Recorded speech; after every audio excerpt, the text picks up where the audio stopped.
consult mambo machache kuhusu obviously mambo yanayoendelea na kushauriana vile tutaenda, lakini before tumpatie county commissioner ama tuseme machache, we have Sasa Judy will introduce from the other side or our side, but Mr. Samji, of course we take pride. Mr. Samji is the chairman ambaye anaongoza kikosi cha wafanyi biashara ama private sector katika kusaidia umma wa Mombasa, or in assisting the needy or the vulnerable families. He has been leading us and he has done a very diligent job. You know, initially I thought things would have been easy, even the way we operate. But the guy puts me on check every time. Governor, we're supposed to do this. Governor, you're supposed to follow up on this matter. Because sometimes I feel like running away from WhatsApp. So let me introduce Mr. Samji to make some few remarks, and then we continue. Thank you, Mr. Governor, Mr. County Commissioner, Deputy Governor, all the dignitaries who are present here today. Welcome and a very good morning to all of you. First of all, I would like to very sincerely welcome the Diamond Trust Bank team, the DTB team, who are represented here in good numbers, led by their regional manager for the Coast Promise, Mr. Shibu, and all their senior staff in the Coast region. If you can just stand up to be identified. Just stand up, all the DTB staff. Thank you so much for coming. Thank you. Mr. Governor, you have given us a very formidable task to this committee to make sure that we raise enough funds to feed 227,000 households, provide water to people in the outlying areas who have no access to water, and also to do certain health facilities in terms of equipping them with monitors, beds, mattresses, etc. We are very fortunate that the food exercise has started in a big swing, and I would really like to thank the two chairmen of the food committee, led by Mr. Mahmood of Red Cross and Mr. Dennis Leva, the county secretary, for doing an excellent job so far. We have managed to reach about 30,000 households so far. As far as water is concerned, we've already got 3 donors for large boreholes, aquifers as we call them. One was donated by the Rotary Club of Mombasa, and today we'll be witnessing 2 donations for 2 boreholes from the DTB Bank. We've also been very fortunate that the first COVID-19 patients ward was started at the Technical University of Mombasa, again through donations from well-wishers and all the private sector. I really want to compliment DTB on one thing. As you know, all the international companies and banks who are stationed in Nairobi have given in large numbers to the National COVID-19 Fund in Kenya. DTB is no exception. They gave 50 million shillings to the National COVID-19 Fund. We have challenges here because when we approach the donors, we are always given the answer that we have already given to the National Fund. So I would like to appeal here to the private sector. Look at the example set by DTB. They gave 50 million shillings to the National COVID Fund, and they're giving us 10 million shillings today. So I really want to compliment them, DTB. And by this exercise, I want to appeal to all the other private sectors who may have given to the National COVID Fund. Don't forget that you have your base in Mombasa County as well. You have your institutions. all the banks are here, all the big companies are here. Mombasa County needs your support as well. So this is my appeal to the other big organizations who may have given to the National Fund. Please support the county fund. I just want to thank once again the Governor for initiating this particular program much earlier than any other county in Kenya.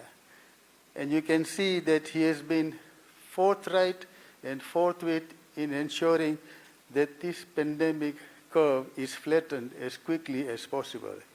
Unfortunately, we are the second largest county in Kenya to be hit by COVID-19 positive, but I think inshallah with God's will, we shall succeed, and in no time, things should be back to normal.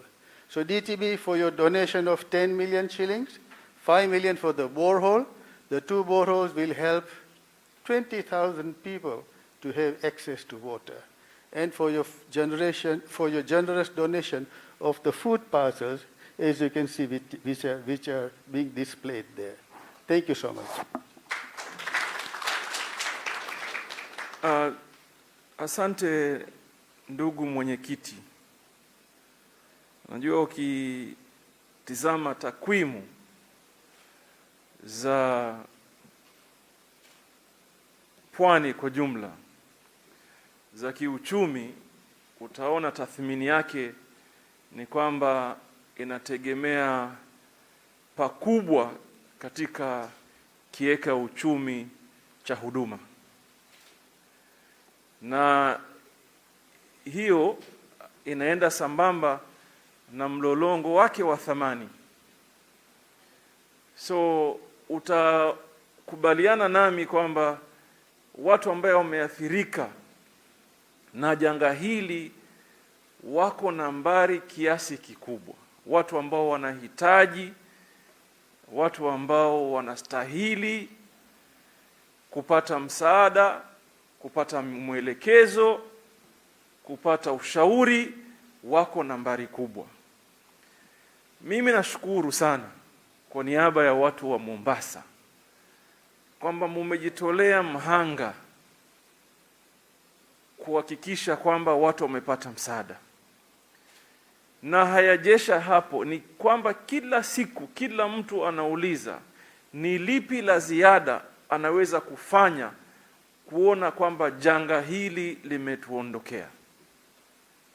So tuko na furaha kwamba tumeweza kuja pamoja, kwamba sio mazungumzo ambaye hayawezi kuunganisha watu kwa sababu ya janga la maradhi, lakini ni kwamba watu wa Mombasa wameweza kuja pamoja, hasusan kuangalia ni mbinu gani kabambe zinaweza kuwekwa katika msururu huu wa kuhakikisha kwamba tumefanikiwa kupigana na hili janga,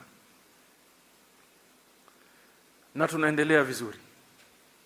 Swali ambaye mimi nataka niwaombe, kando kuwa tunawashukuru kwa msaada wenu na ushirikiano wenu, nataka niwaombe haya yote ambaye yamefanywa, haya yote ambaye yanaendelea kufanywa, hata haya yote ambaye yanamfanya county commissioner anakaa macho usiku, haya yote ambaye yananifanya mimi nakaa macho kwa muda mrefu, haya yote ambaye yanafanywa na Abdul Samji kama mwenyekiti wa kamati ya wafanyi biashara, haya yote ambaye yamekufanya wewe uje hapa, kuna yale ambaye sisi tunaweza kuyafanya. Sisi tunayo yale ambayo tunaweza kuyafanya, na tumeyafanya vizuri tu. Kiangalia matibabu tumeweka, tunashukuru Mungu mpaka sasa hatujatumia idadi ya kikamilifu katika hospitali zetu. Hakuna siku ambayo hospitali imejaa mpaka tukasema hatuwezi, kwa sababu tuko na idadi ya kutosha na ziada, na tumejipanga kwenda kwa nambari hata zaidi ambayo inahitajika sasa. Ukiangalia mpango wa kusaidia watu vyakula uko, na kwa mara ya kwanza katika taifa letu ni kwamba chakula kinagawanywa bila watu kupangishwa msururu.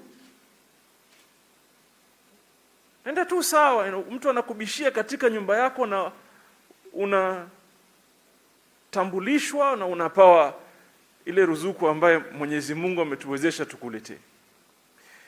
Hayo yote yakishafanywa, mimi ukiniuliza nitakwambia ni takriban 10% ya mafanikio vita dhidi ya janga hili. Haya yote ambayo unaona sisi tunafanya ni 10%. 90% iko mikononi mwetu sisi wote. 90% iko mikononi mwetu sisi wote. Na kama hatubebi majukumu, athari ni kubwa na itakuwa athari ya kudumu. So mimi naomba kwamba nashukuru tuendelee na moyo huu, na pia naomba vile vile tukitoka hapa wakati tunaenda kuzungumza na wengine tuwaeleze kinaga ubwaga, wawe na upeo mpana wa ufahamu kwamba ni dharura zaidi mtu kuchukua hatua ya kibinafsi kuliko kutegemea hatua ya viongozi na hatua ya kiserikali. Viongozi wanafanya majukumu yao, na wewe naomba ufanye majukumu yako. Sijui kama tuko pamoja paka hapo. Tupatana paka hapo. So that we understand. I can tell you, let us do all that we have, let us continue to do what we've achieved so far. Because up to this date, we have not, looking at our capacity at both our hospitals, if it is Coast General or Technical University of Mombasa, or even our quarantine centers, we have not had the numbers that have exceeded our capacity. In fact, we've been operating roughly at around 50 to 60%. This should tell you that we are prepared. Indeed, we are prepared. We rolled out a program with the private sector that is led by Mr. Abdul Samji to try and cushion the vulnerable families. That, in my own opinion, has done very well so far. They have done the unprecedented. They've been able to map the vulnerable families. They've been knocking at their doors. For the first time in the history of our republic, you see families receiving care packs or food packs in their households. We have been treating patients, COVID-19 patients, majority of them at no cost. We cater for their expenditure. We give them food. We give them medical care. We give them the support that they need. We look after their mental health. We're doing the best that any government can be able to do. But all that said and done, let me tell you, 90% of the responsibility, if we want to defeat this pandemic, is in the hands of the ordinary person, all of us included. And there is no magic to it. It's not rocket science. It's basic and simple. Adhere to the guidelines and regulations given to us. Simple. I keep repeating it because it needs to be done. Wear your mask. Wash your hands. Observe your hygiene. Sanitize. Observe your social distancing. It's as simple as that. And I was having a conversation this morning with the county commissioner. I said to him, if only the people of this republic would have listened the day we announced our first case, That is the day guidelines are provided for by the national government through the Ministry of Health. If only all of us had listened, by now, with or without medical care, we would have flattened the curve. But we see situations. For example, I live in Vipingo. When I drive home, until today, I deal with situations where I see border carrying 4 people. I have tried to stop them, to even pick a conversation with them. What are you doing? And somebody will still persist and insist that they are okay. Yesterday, we saw a video on social media. Someone who is in the police custody saying, "You'd rather kill me, but I'm not going to wear a mask." It was going around yesterday. Maybe some of you saw it. Somebody says, "Bana piga mimi risasi lakini sivai mask." I mean, how do you do that? How do you even go to those levels? So for me, it requires a lot of sensitization. It seems to be a mindset issue. You know? I don't know whether we started wrongly, because some people are saying, "Oh, this in Africa." We hadn't. We have buried people. Fact. We have people in ICU. Fact. We have people who have died mysteriously. That's what it is. Why do we even argue about it? Why do we even want to discuss it? Let us collectively, as a people, as a country, join hands, and together we fight this pandemic, and within no time we shall succeed. We should not allow ourselves to be drawn into these shenanigans, to these sideshows, to the examples that people are looking at other countries and what they say about COVID and how they want to follow them. That does not help anyone. We have our own problem. It is here with us. Our solution lies with us. It only requires us to think a little bit outside the box. Just a little bit. We are worried people. I am telling this committee we need to now begin the discussion on reopening our economy. How long are we able to sustain this situation? Our economy in Mombasa largely is dependent on the SMEs. They are struggling today. As much as we have plans to ensure, we are coming up with economic stimulus programs, but we need to cushion them today. But all that said and done, again we go back to the point of who contributes what, who sacrifices what, who commits to what. If we did that, then we are assured, as a people, we would change the discussion. The narrative would change. But for as long as we want to live our day-to-day lives like nothing is wrong, then we are bound for bigger problems. So my humble appeal to all of us, really, let us use all the efforts within our means to change this narrative. Let us not be the people, because the magic in COVID is only 3 things. And I'm glad that every effort from us, from national government, from civil society, is focusing on one thing. If you want to defeat COVID, like other countries have done, then the magic is in the test, treat, and isolate. It's as simple as that. Test, treat, isolate. We have the capacity to treat you, to look after you. We've worked on mechanisms of even self-quarantine or isolation. If you meet certain guidelines provided for by our public health, we encourage people to do that. So there cannot be any excuse. There has been cases, even here in Mombasa, where people that were positive were allowed to look after themselves at home, and they adhered fully to the guidelines. Today they are negative, and normalcy in their lives has resumed.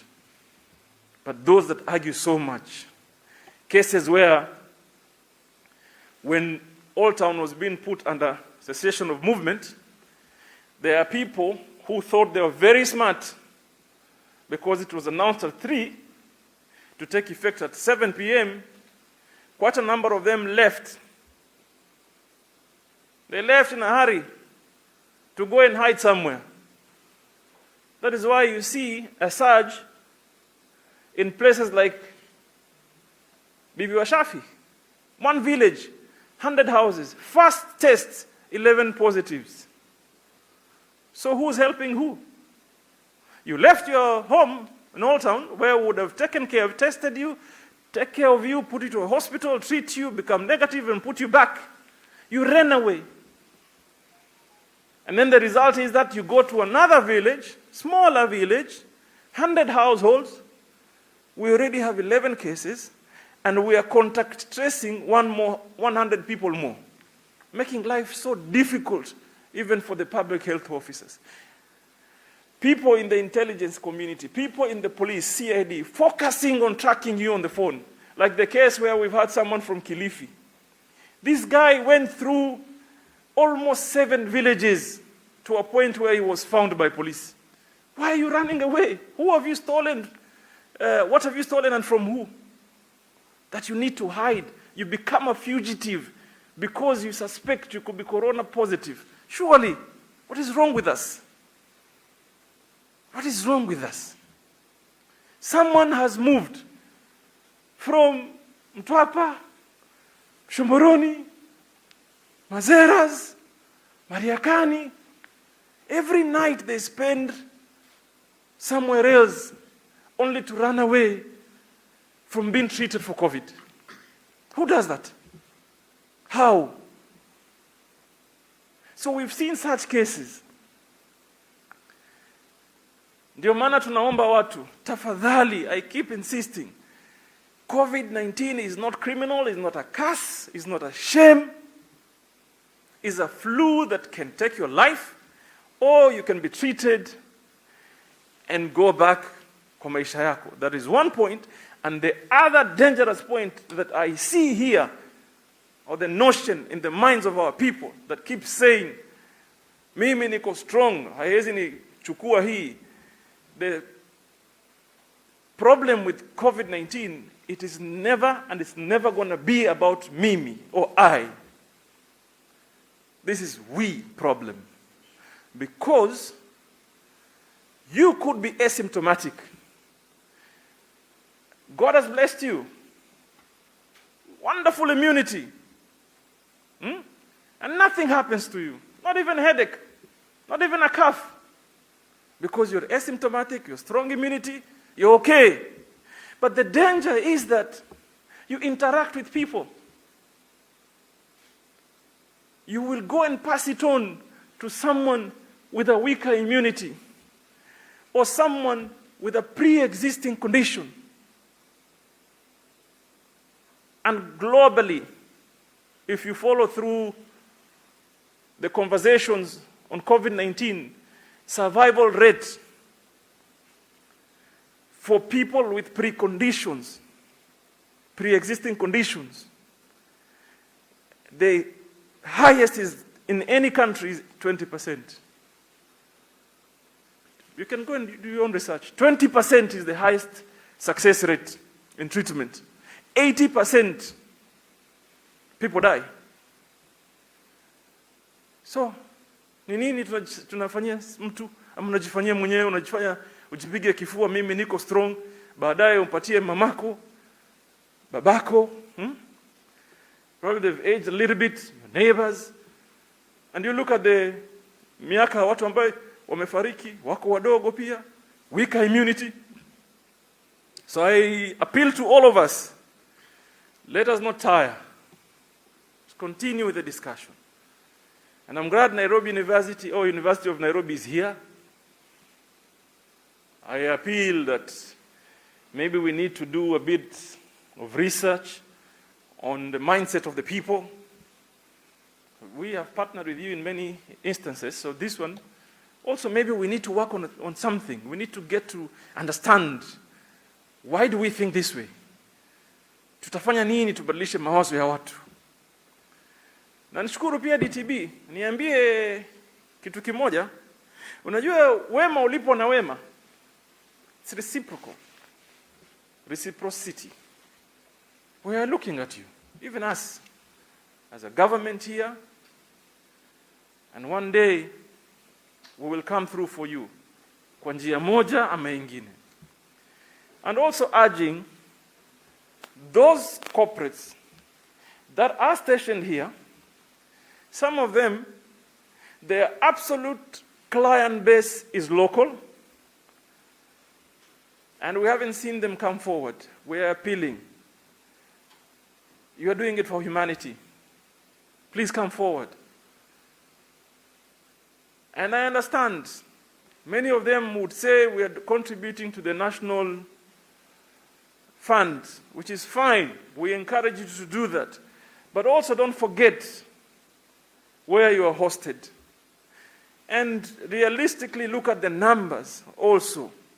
This should help you to make a decision on what needs to be done collectively as a people. So without much ado, nisiongee sana, niachie hapa. I want to invite my co-chair, Mr. Kitio, a wonderful guy. We consult a lot on what needs to be done in Mombasa and even help others outside Mombasa.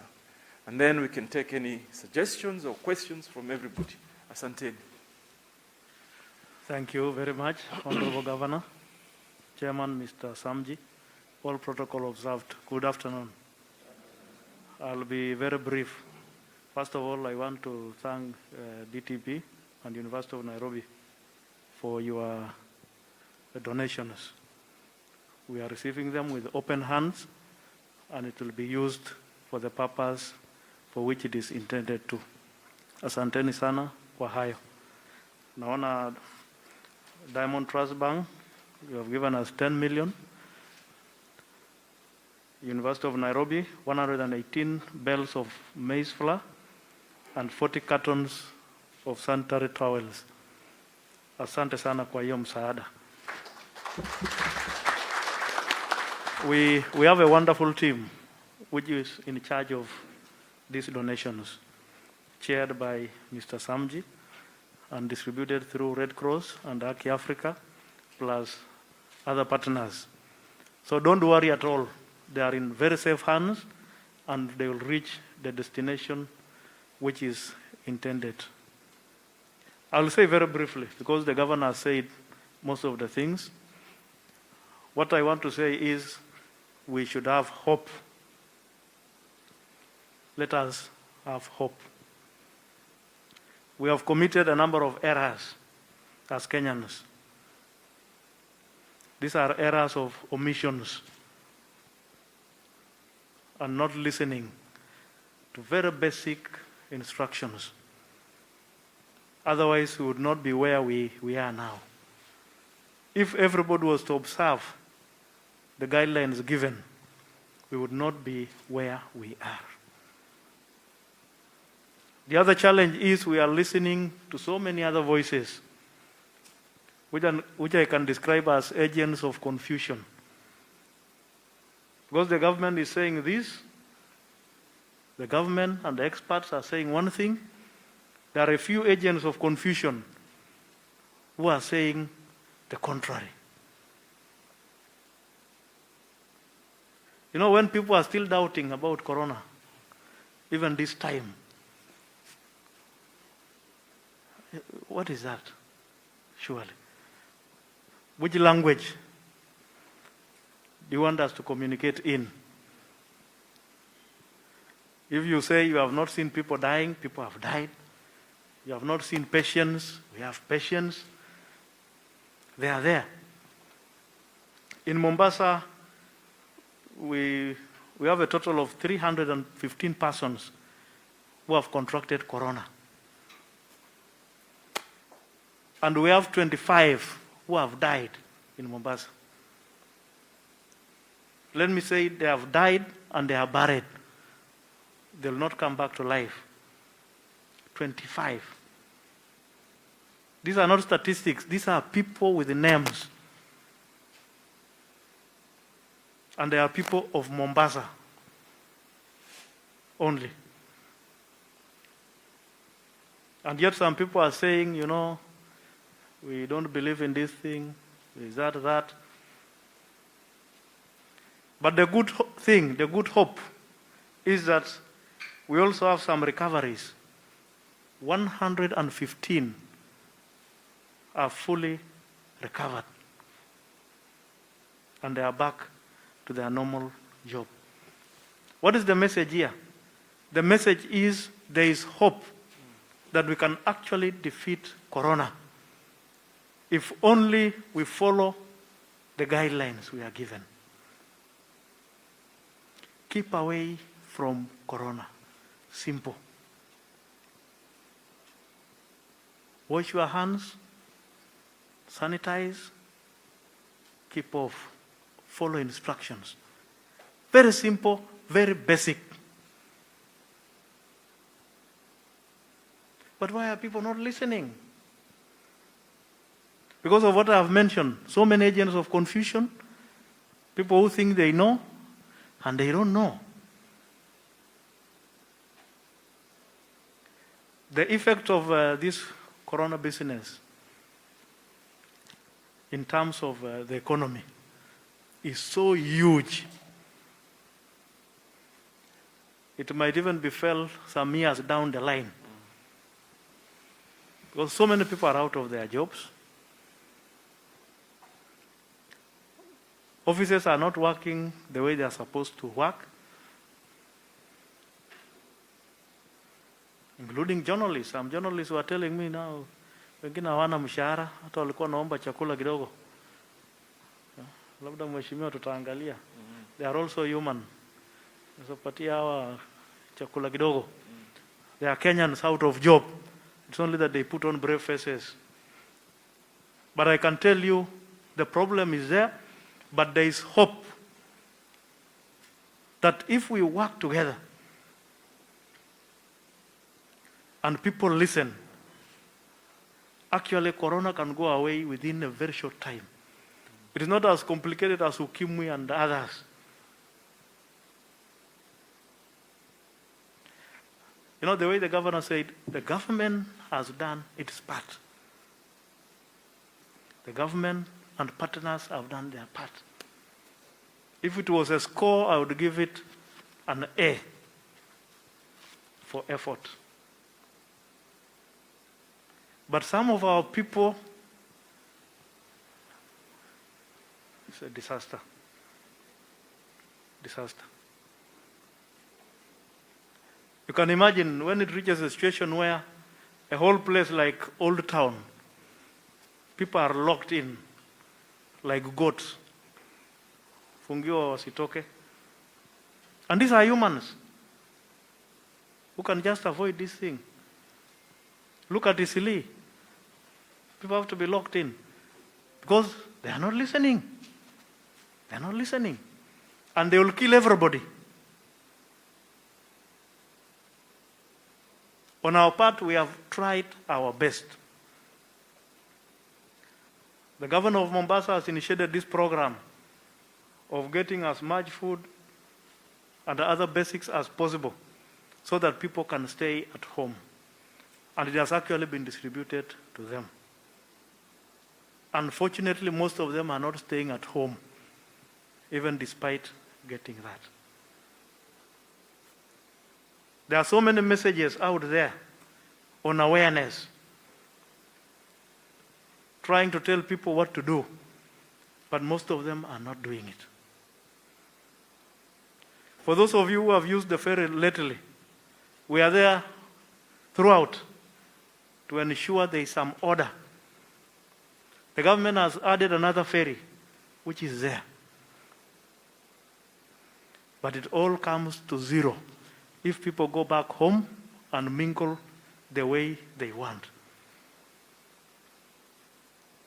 It goes back to zero. So the question is, what language do we use? And we don't want to give up on hope, because we must have hope. We must have hope. And to me, I believe we shall succeed. Let everybody play their part. Let our people also play their part. Don't listen to agents of confusion, because they will confuse you even more. And let people cooperate. Right now we are testing drivers of long distance, those who are taking lorries across the borders, the trucks, across the borders. They are being tested. But my colleague in Busia was calling and saying most of them are coming without being tested. So naambia huko fungia hawa until they are tested. Please let people cooperate and everything will be fine. Otherwise, I don't wish to say more than that. Thank you once more, and we are very honored when you come to assist our program. Thank you very much. So let me probably just add two things. One is that, initially, and I'm going to say this in Kiswahili ndio watu waelewe.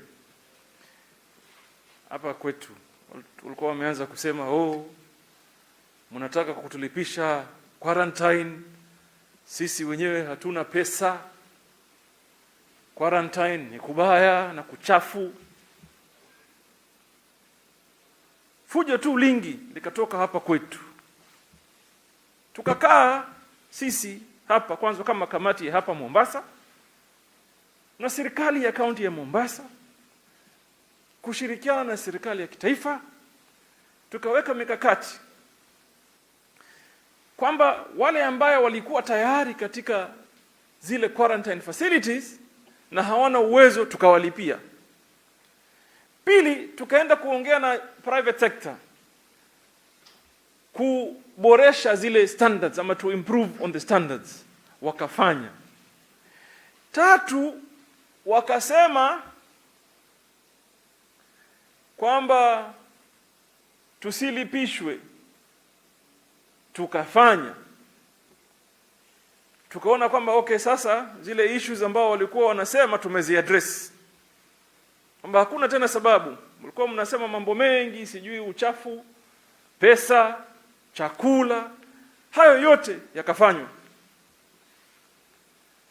Wakasema tunataka tukae quarantine majumbani kwetu. Tukakaa kama kamati, tukakubali pia kwamba ukiwa utapata masharti haya, uyafuate tu masharti haya, uweke chumba chako, uangalie usitoke ndani ya nyumba, usitangamane na watu wengi ama watu katika nyumbani kwako, ujifungie chumbani. Tukakubali hayo.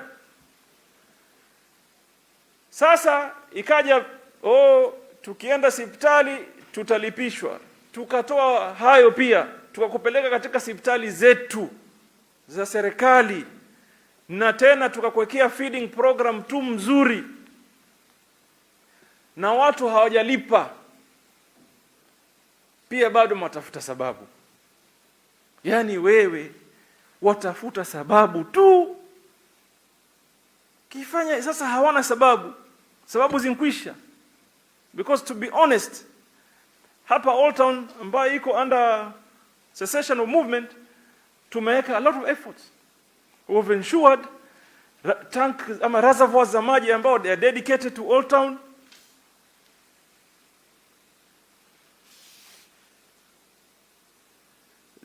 Tumeensure kwamba zile maji ambao the reservoirs that are dedicated kwenda Old Town, they are always full. Watu wanapata maji. We have even enhanced the care pack, because tuliona wengine wanasema Ramadhan nini, and we understood because eco cessation of movement we may need to enhance, which we did. Standards za hospitali zetu, my friend, in some instances they are better than the private sector. Huduma ya kutest tukakuletea nje ya nyumba yako tena bila malipo. Yote hayo wewe hutaki kuyaona, unaona tu mimi sitaki tu basi Sitaki tu. Utanifanya nini kwani? Si mimi. Toa katika mawazo yako, you are doing it for the county commissioner. You are not. Remove it in your mind that you may be doing it for me. You are not doing it for me. So that you understand, it's not a competition. You're not competing against anybody. It is about your life, my friend, maisha yako. So hizi excuse ambazo unazitafuta ukiona unamserve mtu, you're not. You're not. It can never be a contest. That you must understand. It can never be a contest. It can never be about who has done better than the other in achieving mileage. It can never be. A pandemic such as this one, the last one was in 1918. Na watu ambaye hawana uwezo wa kufanya utafiti wakafanya. Soma kidogo tu kuhusu the pandemic in 1819. You know how many people died? 50 million people died. Watu milioni 50. Na ilikuwa flu tu kama hii. Corona. Na unajua watu walikufa zaidi wapi? Walikufa zaidi katika ile kitu inaitwa mlipuko wa pili na wa tatu. Katika mlipuko kama huu utaanza kuresist. You know, you'll fight it so much. And then at some point utaona life is normal.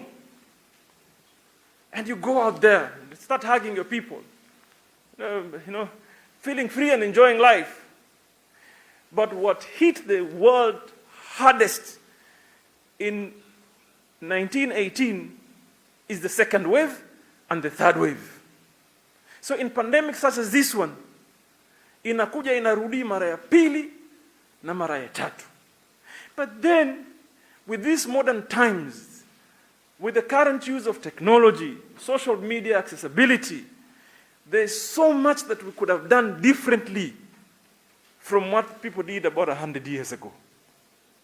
We can communicate easily. We can share information easily. You know, same story. People were told to wear masks. People were told to observe social distancing. People were put to quarantine. Same story. Sasa sijui tusome nini. Sijui tuanze kuandika historia labda kwa kabila zetu. Maybe it would make sense tuambie watu waandike ya Kijaluo, ya Kikikuyu, ya Kiturkana, ya Kibaluya, ya Kiswahili, ya Kigiriama, ndio sote sisi tusome. Because these are basic information that is all over the place. So, nataka niseme tu kwamba tuamkeni jamani. Tuamkeni. Tusilale. Tutahesabiwa. For example, my friend Khatib here, takuwa yuko hai sahihi, sio? Mungu ampatie umri na wengine. Watoto wake na wajukuu zake they be asking, kulikuwa na corona, tulifanya nini? If you don't have a story to tell, or maybe your story will be negative, kwamba mimi ndio ule nilidefy, lipiga kifua. You know? So please, I am appealing. This is a humble appeal as a committee. Let us all work together. Tubadilishe mindset za watu. Na si mambo ya pesa.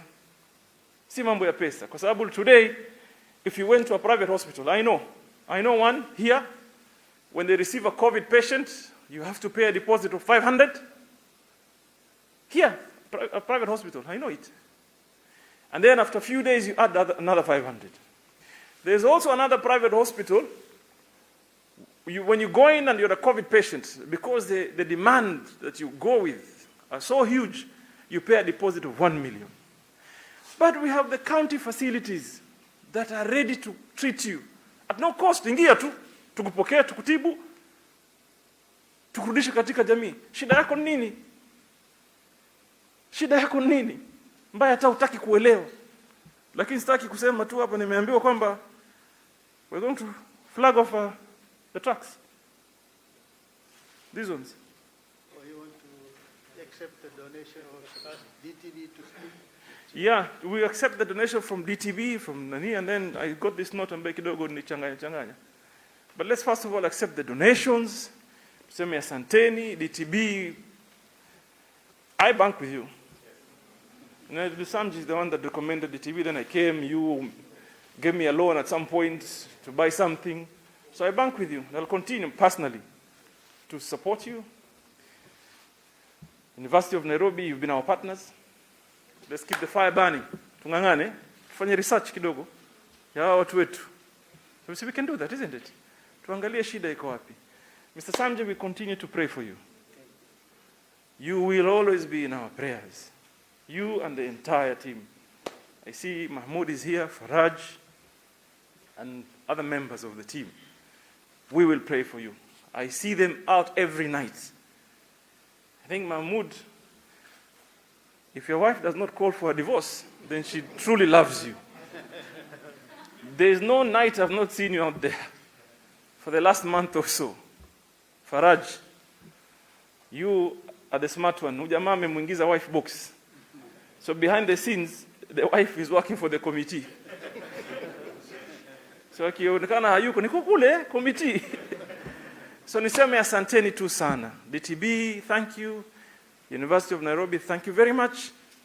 We assure you every penny or investment you've put in here shall be diligently used, prudently used.